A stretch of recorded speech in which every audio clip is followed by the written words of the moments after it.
பீகார் மாநிலத்தில் பணியாற்றும் ஒரு மாவட்ட கலெக்டர் எரிபொருளை மிச்சப்படுத்துவதற்காக அலுவலகத்துக்கு நடந்தே செல்வதன் மூலம் முன்னுதாரணமாக மாறியுள்ளார். ரூபாய் மதிப்பு வீழ்ச்சி, பெட்ரோலிய பொருட்களின் விலை உயர்வு போன்றவற்றால் மக்கள் எரிபொருளை சிக்கனமாக பயன்படுத்த வேண்டுமென அறிவுரை கூறுவதோடு சரி, சொன்னபடி ஆட்சியாளர்களே நடப்பதில்லை. வாய்ச்சொல்லில் வீரம் காட்டும் அரசியல்வாதிகளுக்கு மத்தியில் எரிபொருள் சேமிப்பில் மற்றவர்களுக்கு உதாரணமாக விளங்குகிறார் அரவிந்த் குமார் சிங்.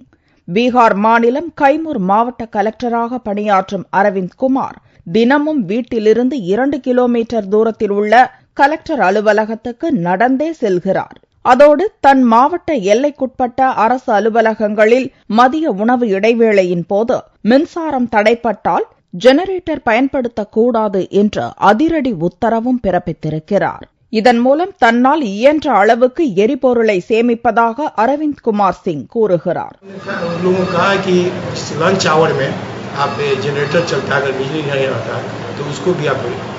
आप रोकें, 2 घंटा नहीं चलेगा जनरेटर हर जगह, इससे भी बहुत तेल का बचत होगा.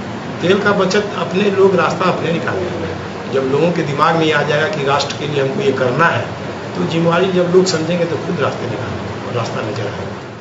எல்லா வழிகளிலும் எரிபொருளை சிக்கனமாக செலவழிக்கும்படி மாவட்டத்தில் உள்ள அனைத்து துறை அதிகாரிகளுக்கும் கலெக்டர் அரவிந்த் குமார் சிங் அறிவுறுத்தியுள்ளார். அதேபோல அரசு துறைகளின் ஆலோசனை கூட்டங்களுக்கு செல்லும் அதிகாரிகள் கூடுமானவரை பஸ் மற்றும் ரயிலை பயன்படுத்தும்படியும் வலியுறுத்துகிறார். திடீர் ஞானோதயம் எங்கே இருந்து வந்தது என்று கேட்டால், செய்தித்தாளில் நாட்டின் நிதிநிலை பற்றிய கட்டுரையை படித்துத்தான் இப்படி மாறிப்போனேன் என்கிறார் கலெக்டர் அரவிந்த் குமார் சிங்.